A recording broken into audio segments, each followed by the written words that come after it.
In what's been a very active tornado season, are you prepared if one strikes your neighborhood? Think about those things before it's too late. Canadian wildfires and the latest evacuations, and hazy, smoky skies in the United States. How quickly our air and sky conditions can change during wildfire season. It's great to see the northern lights, but trying to forecast when they can be seen is a tough task. That energy could arrive to Earth in as little as maybe 14 hours or as long as 172 hours. And find out why NASA is turning data they captured from space into musical notes and sounds.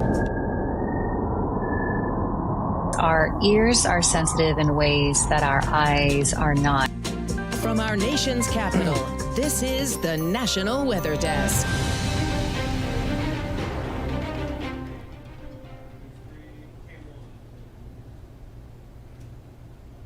Good morning and welcome to the National Weather Desk. I'm meteorologist Steve Rudin from WJLA in Washington, D.C. It has been an active tornado season and it continued last night. At least 2 are dead as possible tornadoes struck Louisiana. Damage in communities of Lake Charles and Sulphur is substantial, taking a hit this gas station and a nearby Walmart. Roofs flew off buildings, scattering nearby. In many neighborhoods, homes were damaged and trees are blocking roads.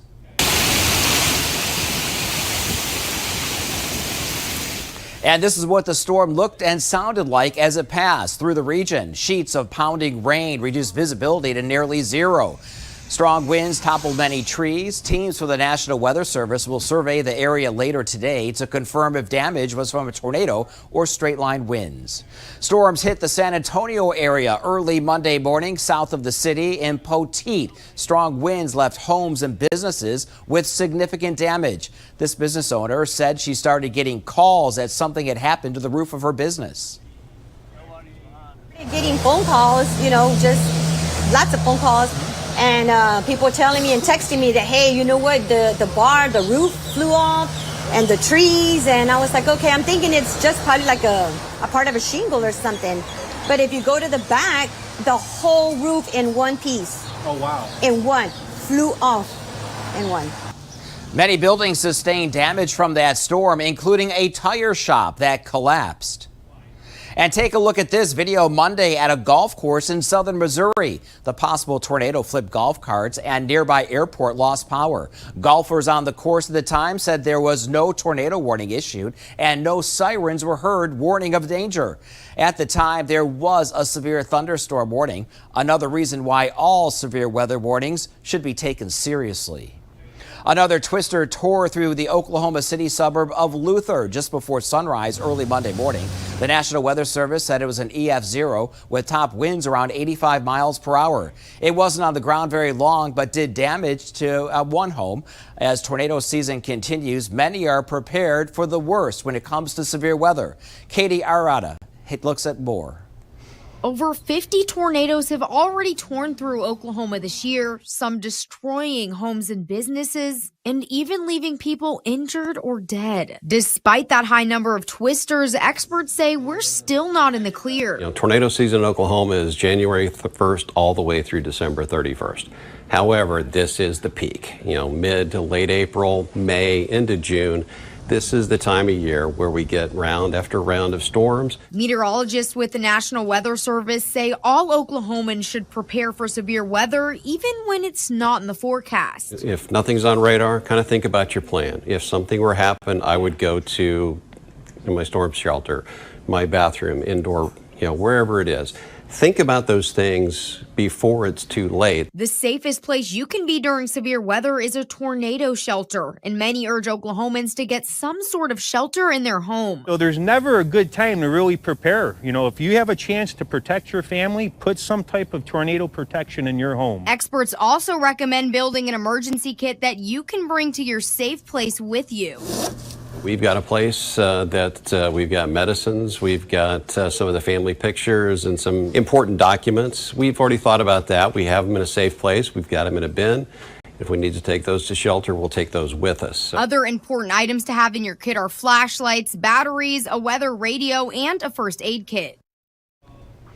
According to the Storm Prediction Center, there have been more than 260 confirmed tornadoes in the U.S. since April 25th. It ranks 8th highest since records have been recorded. 39 of those tornadoes were rated EF2 or stronger.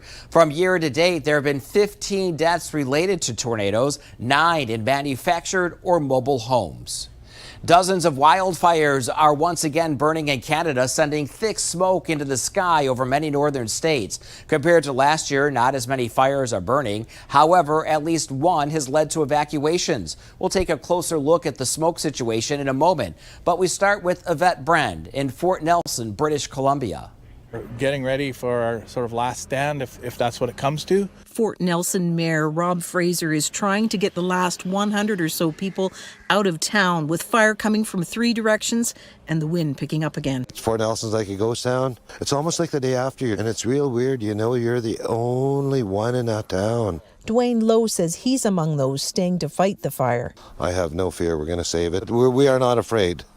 A 4-hour drive south in smoke-choked Fort St. John, evacuees wait and hope. It's sad because what do people do? Like, if you're not prepared for it, what do you do? These Fort Nelson teens bought fishing rods to kill time and cast away fears. I don't know, it's worrying. Hopefully the town doesn't burn, you know. Hopefully it's still there. It's always be home, whatever. I never thought it'd be us, you know, until now.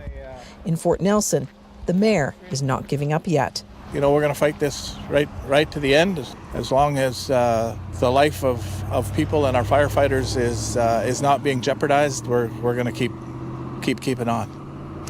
And this is a time lapse showing wildfire smoke drifting into northern Michigan on Monday. Montana, Minnesota, and Wisconsin were among other states with smoky skies and poor air quality. Green Bay meteorologist Phil DeCastro explains how smoke travels so far from where the actual fires are burning.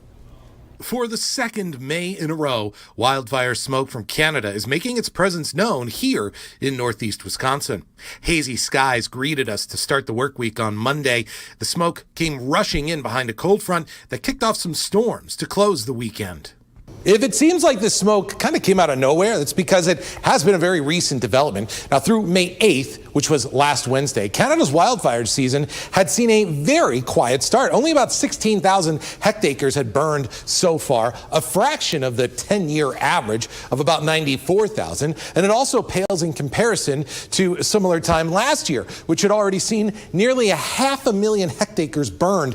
That was technically through May 10th. But just over the last couple of days, huge wildfires have erupted in parts of Canada. The largest ones have been in northeastern British Columbia. There have been a few other larger fires along the border between Alberta and Saskatchewan, and with winds coming in out of the northwest behind a cold front that passed through on Sunday, that transported that billowing smoke from those fires right down on into the western Great Lakes. Now, thankfully, this particular band of smoke is fairly narrow, so we're anticipating less smoky skies and less hazy skies as soon as Tuesday. But it was an abrupt reminder of how quickly our air and sky conditions can change during wildfire season. It was a slightly above average year for snowfall over the Sierra Nevada. That's great news for dry valleys of California and Nevada. Meteorologist Matt Monroe explains.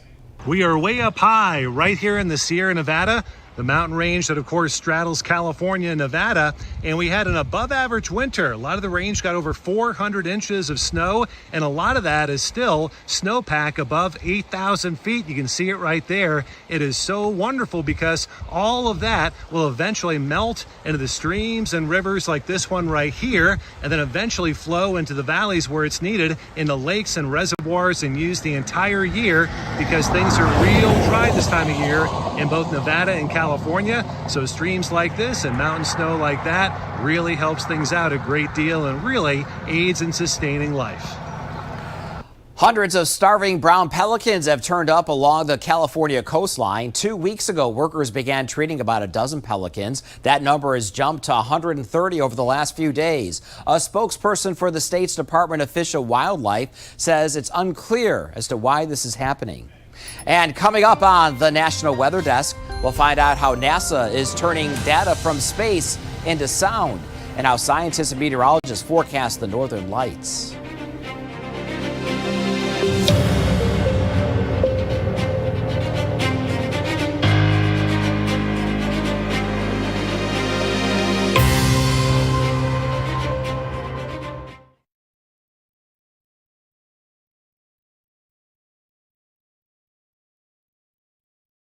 I'm meteorologist Charlie Lopresti with a look at the Northeast. We have a warm front moving through the Northeast early this morning. Behind that, temperature is going to warm appropriately back into the 80s and some upper 70s for parts of the area. Let's track this out together. Notice that back edge of that rainfall associated with the warm front is making its way off to the east around 7 o'clock, 8 o'clock this morning. Look for developing sun. Northern New England could see a few thunderstorms. That's 3 o'clock in the afternoon. Some more showers re-enter the forecast on Wednesday. I'm Chief Meteorologist Gerard Jabali. Here's a look at the Mid-Atlantic region. Tuesday starts out with plenty of cloud cover, a stray shower or two until around midday. Shower chances are just going to increase as the day rolls on. We'll see them become scattered to widespread through Tuesday evening, overnight, Tuesday night, and into Wednesday morning. The afternoon may have a brief break, but we'll see again good chances of rain coming late Wednesday. Tuesday afternoon, highs in the mid-70s. We'll be looking at cooler temperatures for your Wednesday afternoon in the 60s. I'm meteorologist Charlotte Carl. Look at your highs for this afternoon. Nice and toasty. We are going to see temperatures in the 70s in the northern part of our area, 80s closer to the Gulf of Mexico and along the Atlantic coastline in the Carolinas. Then we get into the 90s further south in Florida. Now this low pressure system is making its way across the southeast. With it, we do have two frontal boundaries. We have a warm front that actually formed from a stationary front that pushed across Florida.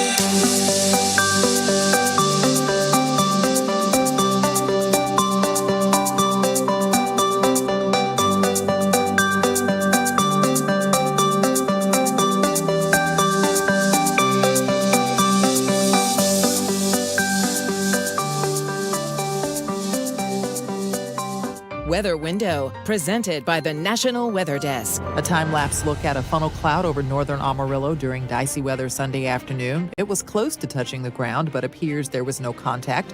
The storm clouds kept swirling after the funnel disappeared. Here's another time-lapse of a thunderstorm rolling ashore in Mobile Bay and bolts of lightning during a recent storm over Panama City, Florida. Listen to Off the Radar. New episodes every Tuesday.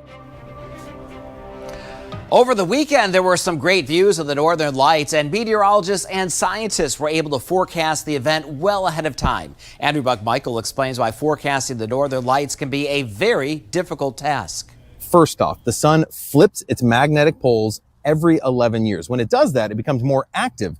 You get sunspots, you get solar flares, or these corona mass ejections. Think of it kind of like the sun sneezing. You get a quick burst of energy coming off of the sun. The National Weather Service has a space weather prediction center, and they try to predict when these waves of energy will reach the Earth. But keep in mind, the sun is 93 million miles away from us. So we can see when that sneeze or that burst of energy happens from the sun. But the tricky part is which direction is it going and how fast. It can travel as fast as 1,800 miles per second or as slow as 150 miles per second. The difference between those two, that energy could arrive to Earth in as little as maybe 14 hours or as long as 172 hours, which is about 7 days. But keep in mind, we don't have a lot of instruments out there in space. So for the first 92 million miles from the sun, there's no satellites. However, 1 million miles above the Earth's surface, we do have a satellite that can tell us how strong that wave of energy is about to be. It's called Lagrange point number 1, and it is the perfect position in the gravitational field between the sun and the Earth, where it will always stay right there between both of those. But it's only about 1 million miles ahead of us. So that means that we only get about a 20 to 40 minute heads up of how much energy is about to impact us here on Earth. Let's do another example. Let's say someone's traveling across the country to come visit you. You know what time they left, you know approximately how fast they're going to go. But you don't really know exactly when they're going to be on your doorstep until maybe 20 minutes out they call and give you a heads up of, hey, I'm right around the corner, I'll be there shortly. So since the sun is on these 11-year cycles, that means we're heading into the next few years being pretty active where you might see this happen a little bit more often. Now keep in mind there's a lot of variables that go into it, but We're going to pass along the information as we get it, so hopefully you can check out those northern lights again. So get this, NASA is producing sonifications of astronomical data in space. They use the data captured by telescopes, translate it into musical notes and sounds. This makes studying these objects in space more inclusive to the blind and visually impaired communities. But that's not the only reason for the project. Emily Gracie has more. Time you looked up at the night sky. The blackness of space adorned with the glittering radiance of countless stars.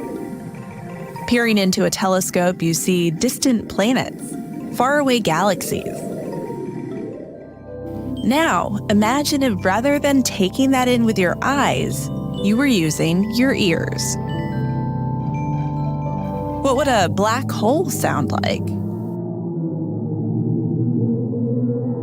What about Saturn's rings?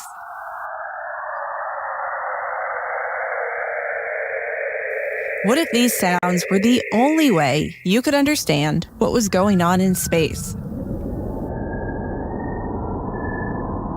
Our ears are sensitive in ways that our eyes are not. You can hear changes. You can hear small changes in your data. You can process through large data over time. There's all these different ways for you to understand data through sound. Sonifications allow the audience, including blind and visually impaired communities, to listen to astronomical images and explore their data. What we're doing is we're just taking that process of translation and moving it one step further. So instead of just an image, we're taking the image and then mathematically mapping it to sound. Dr. Kimberly Arcand and her team from the Chandra X-ray Observatory created dozens of sonifications giving voice to celestial objects from across the universe.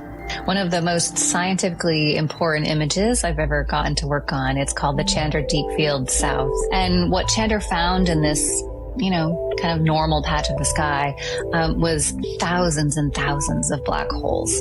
And so as you're going through it, you're hearing this beautiful sort of scene of young, massive black holes, and you feel like you're in it. The sonification, I think, communicates some of the excitement to it a little bit better than the image itself does alone, which I love. Their goal? To reach new audiences and create new experiences. Sound, music tends to be very sticky in your minds, right? Like you can get a song stuck in your mind for quite a long time, right? And it has a very different quality in your brain than just an image has. A tool for research, communication, and storytelling. It's a beautiful universe out there, and I hope we can all discover it. If you're interested in hearing more about sonification, make sure you check out our podcast, Off the Radar. This week's episode, all the sounds of the universe, including what the sonification of an eclipse sounds like. Find Off the Radar anywhere you find your local podcasts.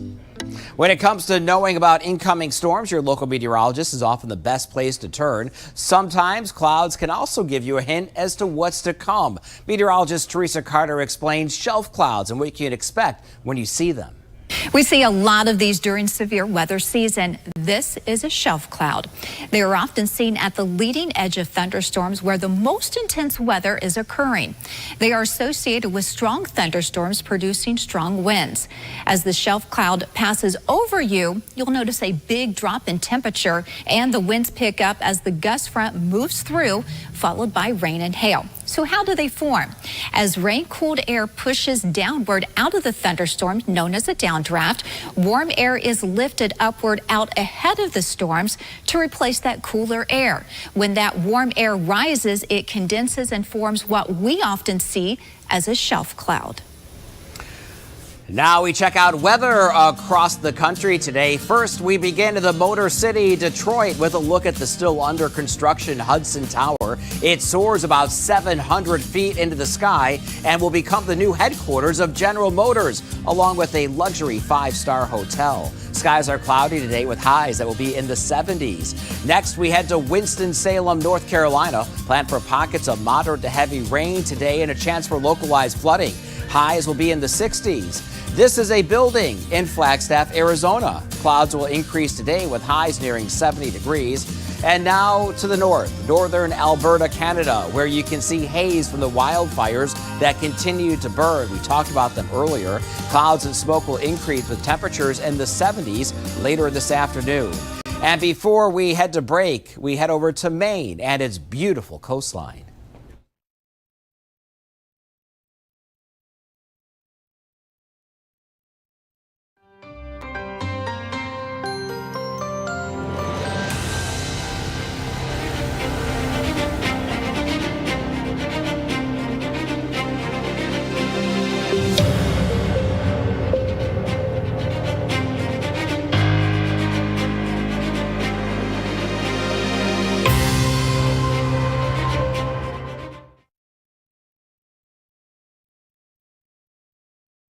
Good Tuesday morning, everyone. I'm meteorologist Andrew Buck-Michael. We've got scattered showers and thunderstorms across the Midwest, especially across the Ohio Valley for the day today.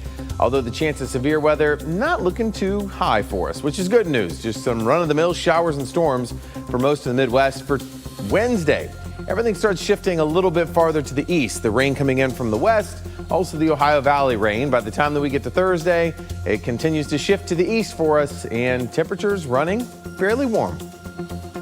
Good Tuesday morning. I'm meteorologist Joe DiCarlo. Look at your forecast across the region, and not a bad day. Much quieter across the region today. 50s to start off the day from Amarillo to Oklahoma City. 60s and low 70s elsewhere. It will be partly to mostly sunny across the region this afternoon. Can't rule out a stray pop-up storm across portions of West Texas from Del Rio up towards the Abilene area. Otherwise, pretty quiet. We'll watch for a few showers overnight, and then as we head into your Wednesday, quiet with temperatures in the 60s to low 70s in the morning.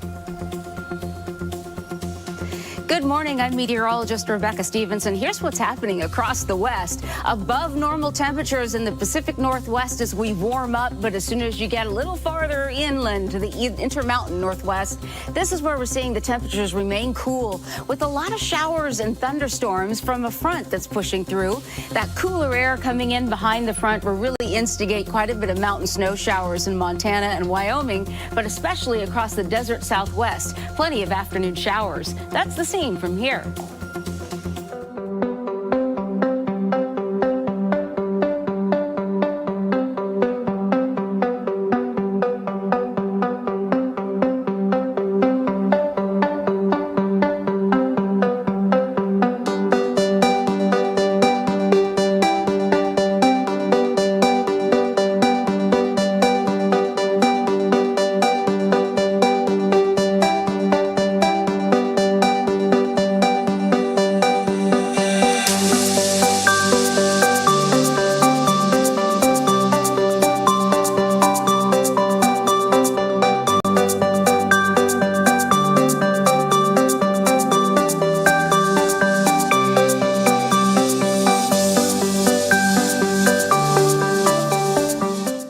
You are watching the National Weather Desk. Have you ever heard of a wake low? Evan Chikvera has more.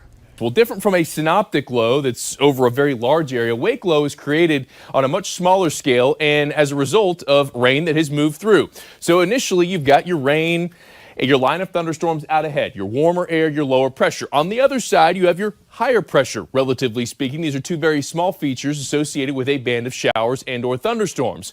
But then as we dry out, you get another area of lower pressure that is also moving behind that smaller high. So this all happens on a very, very small scale. But as this low develops, that drier air warms and you eventually get these stronger pressure gradient winds. Remember, when you have two features close to each other, highs and lows, you'll get what's known as pressure gradient winds. As that rain moved through parts of the Birmingham metro, we developed this wake low, as it's called, because it's in the wake of a band of storms or showers, and that strong pressure difference leads to winds. We had wind gusts of 35 to 40 miles an hour at the airport. These typically don't do much damage, but they can be hard to detect.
And thank you so much for looking in this morning. I'm glad you were able to join me. I'm meteorologist Steve Rudin from WJLA in Washington, D.C.